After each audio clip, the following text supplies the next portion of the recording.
The sun was just beginning to climb over the skyline, casting long golden beams across the glass towers of Meridian City. Inside the sprawling headquarters of Valen Corp, a quiet hum of activity filled the air. Employees scurried between meetings, phones buzzed, and the faint scent of coffee lingered in the hallways. But amidst the bustle, one man moved silently, unnoticed, his mop swishing across the gleaming floors, his janitor uniform blending into the background of corporate opulence. His name was Marcus Hale, a single dad who had long accepted that the world rarely saw men like him, men who worked tirelessly in the shadows, who cleaned up after everyone else's chaos, and whose struggles never made the headlines. Today, however, would be different. Today, Marcus would change everything, though he didn't know it yet. Marcus's mornings were a delicate routine. He woke before dawn in his modest apartment to make breakfast for his 10-year-old daughter, Tessa, who was still curled up in bed, dreaming of superheroes and far-off adventures. After a quick breakfast of scrambled eggs and toast, he kissed her forehead, reminding her to stay safe and eat her lunch properly.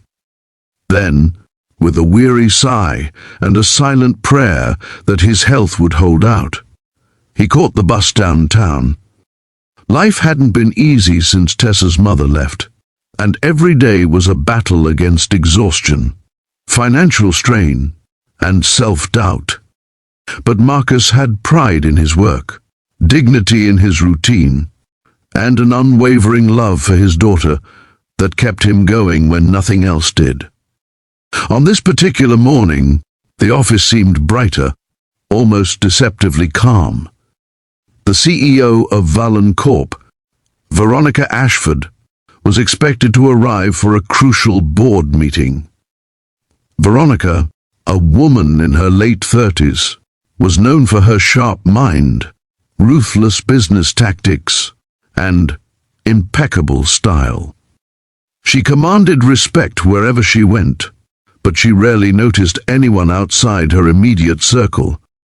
To her, janitors, assistants, and clerks were background noise, necessary, yet invisible. Marcus had seen her from afar countless times, the way she strode through the office in designer heels, phone in hand, eyes always scanning for the next deal or crisis.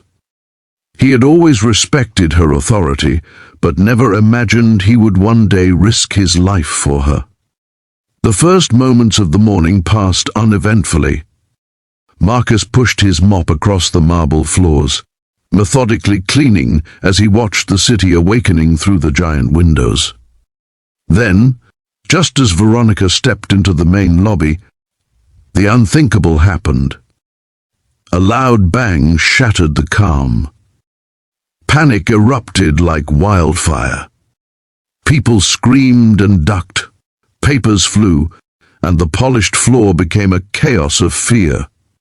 Marcus's instincts kicked in instantly. He saw the gunman aiming at Veronica, his face twisted with rage, the weapon glinting under the harsh fluorescent lights. Without thinking, Marcus lunged forward, shoving Veronica out of the line of fire just as a deafening shot rang out. Pain seared through his shoulder and chest, and he crumpled to the ground, blood soaking through his uniform. Veronica screamed, frozen in terror, as Marcus whispered a weak but resolute, "It's okay. Stay down. If you believe in kindness and second chances, and that heroes come in unexpected forms, please hit like, comment, share, and subscribe to our channel, Kindness Spark." Today's story is one that will stay with you forever. The office was a whirlwind of chaos. Security tackled the shooter, employees screamed and called 911, and the city's police arrived within minutes. Veronica knelt beside Marcus, cradling his head in her hands trembling as she tried to staunch the bleeding. "Marcus, stay with me. Please, stay with me," she cried, her voice cracking. Marcus, barely conscious, could see the fear and genuine concern etched into her face. The irony wasn't lost on him. The woman he had spent years watching from a distance, someone who had never once acknowledged his existence beyond polite nods, now fought desperately to save his life. The ambulance ride was a blur. Marcus's vision flickered between the sterile white of the hospital ceiling and Veronica's anxious face. He could hear Tessa's laughter in his memory, feel the warmth of her tiny hands, and it gave him the strength to fight through the pain. The doctors worked quickly, stabilizing him and performing emergency surgery.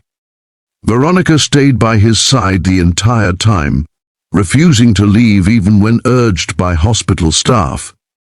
The news spread rapidly, and, within hours, the story of the janitor who had saved the CEO's life was on every local channel and trending online.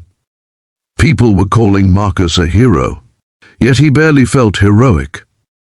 He had done what anyone would do to protect a life. Still, for the first time in his life, he felt seen. Recovery was slow. Marcus spent weeks in the hospital, his body healing and his mind grappling with the sudden attention.